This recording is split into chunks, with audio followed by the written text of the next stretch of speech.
দর্শক এই মুহূর্তে এভার কেয়ার হাসপাতালের সামনে আছেন সহকর্মী আফজাল হোসেন, যুক্ত হচ্ছি তার সাথে। আফজাল, আপনার কাছ থেকে জানতে চাচ্ছি বিএনপি চেয়ারপারসন বেগম খালেদা জিয়ার শারীরিক অবস্থা সম্পর্কে সর্বশেষ কি তথ্য আছে আপনার কাছে, জানাবেন আমাদের।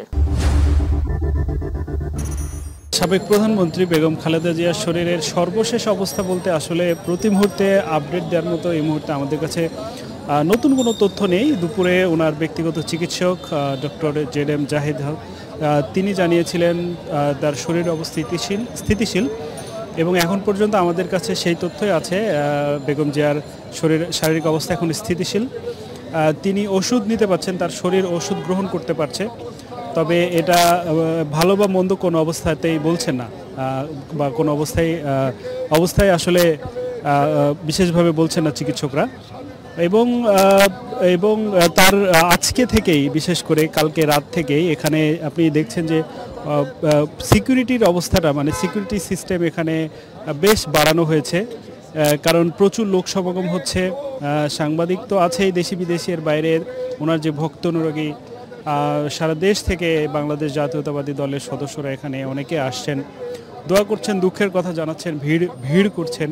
এবং এর জন্যই চারপাশে নিরাপত্তা ব্যবস্থা বেশ বাড়ানো হয়েছে।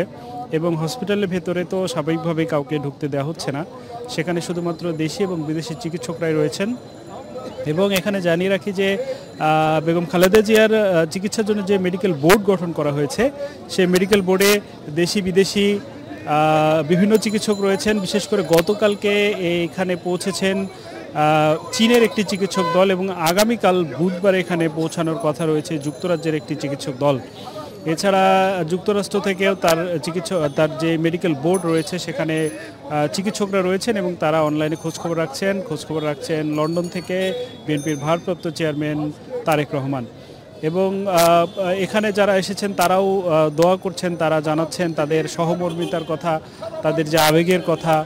এবং দলের পক্ষ থেকেও সারা দেশে বারবার দোয়া চাওয়া হয়েছে বেগম খালেদা জিয়ার জন্য। এবং এখন পর্যন্ত এভার কেয়ারের পরিস্থিতি আসলে সারাদিনে একই তথ্যে আমরা জানতে পেরেছি, আর সেটা হচ্ছে ওনার অবস্থা এখন, শারীরিক অবস্থা এখন স্থিতিশীল রয়েছেন। উপমা এই ছিল আমার কাছে এভার কেয়ার থেকে সবশেষ।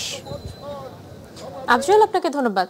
দর্শক, এতক্ষণ এভার কেয়ার হাসপাতাল থেকে খালেদা জিয়ার চিকিৎসার সর্বশেষ জানছিলাম।